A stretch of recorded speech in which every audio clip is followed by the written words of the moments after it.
Dari harapan damai hingga lahirnya api dan air mata. Sebuah rangkuman berita demo di Indonesia kemarin, 28 Agustus, gelombang solidaritas pecah. Jadi amarah diawali sebagai unjuk rasa damai menuntut hak-hak buruh dan reformasi pemerintahan.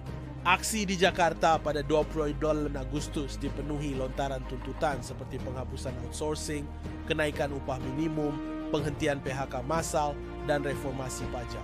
Awalnya tenang, suasana berubah ketika ribuan mahasiswa dan buruh mencoba memanjat pagar DPR RI dan melemparkan benda ke gedung parlemen.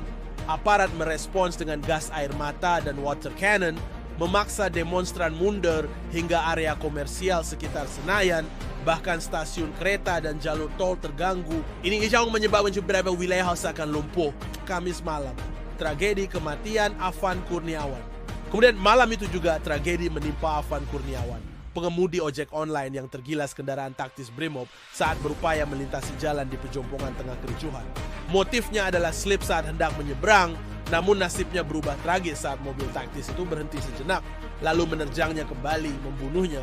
Persyaratan Afan menjadi pemicu nasional. Polisi berjanji hukum akan menindak dan Presiden Prabowo bahkan datang melayat keluarga Afan serta memastikan penyelidikan menyeluruh dilaksanakan 29 Agustus dari lilin hingga kerusuhan yang membara. Keesokan harinya, aksi solidaritas meledak di seluruh negeri.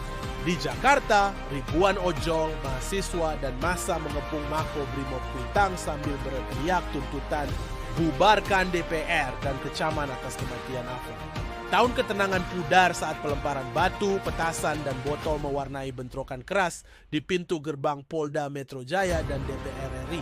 Water cannon dan gas air mata dilemparkan, sementara mobil polisi teraniaya dan dijadikan sasaran kemarahan massa. Aksi menyebar ke daerah. Solidaritas di Solo semula tenang, bahkan diawali doa dan tahlil, tapi kemudian berubah jadi hitam saat pagar Mako Brimob dirusak dan kericuhan dimulai. Di Bali, Long March dari Gor Ngurah Rai menuju Mapolda dipenuhi yel-yel reformasi dan kecaman keras Afan Kurniawan. Aduh. Api yang menelan simbol kekuasaan. Bagai bara akhirnya membakar kota-kota besar. Di Surabaya, demonstran menyalakan molotov, menghancurkan gerbang gedung negara Gerahadi, membakar sepeda motor, dan melejitkan asap hitam pekat. Di Malang, aksi damai berubah semakin brutal. 16 pos polisi dirusak, 3 diantaranya, termasuk pos alun-alun Merdeka 2 lantai, dibakar habis. Polisi menahan 61 orang, termasuk 21 anak di bawah umur. Jutaglah kau tragis, Makassar kantor DPRD Sulsel dibakar dalam kerusuhan hebat. Api menyulut korban jiwa. 3 orang tewas, 5 luka-luka, beberapa diduga terjebak dalam kobaran. Sementara Jakarta menyaksikan aksi penjarahan toko-toko di sekitar Senen, penutupan stasiun lantaran kerusuhan menyasar fasilitas umum dan transportasi 30 Agustus, menyisakan luka dan janji penegakan hukum.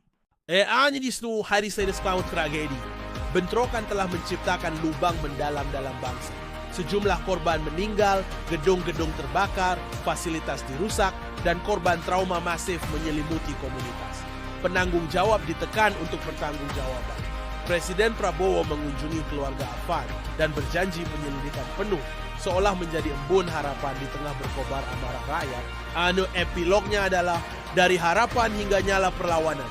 Dari awalnya seruan damai demi keadilan, hentikan perampasan hak, batalkan kenaikan tunjangan, usut tuntas kematian Afan, aksi ini berubah menjadi tsunami protes yang melumat simbol-simbol kekuasaan.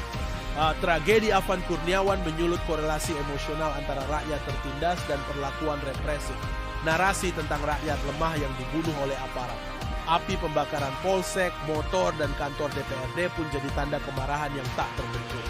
Kini negeri ini dihadapkan pada pertanyaan besar. Akankah luka-luka ini menjadi titik balik reformasi? Atau bekas api yang membakar harapan kita?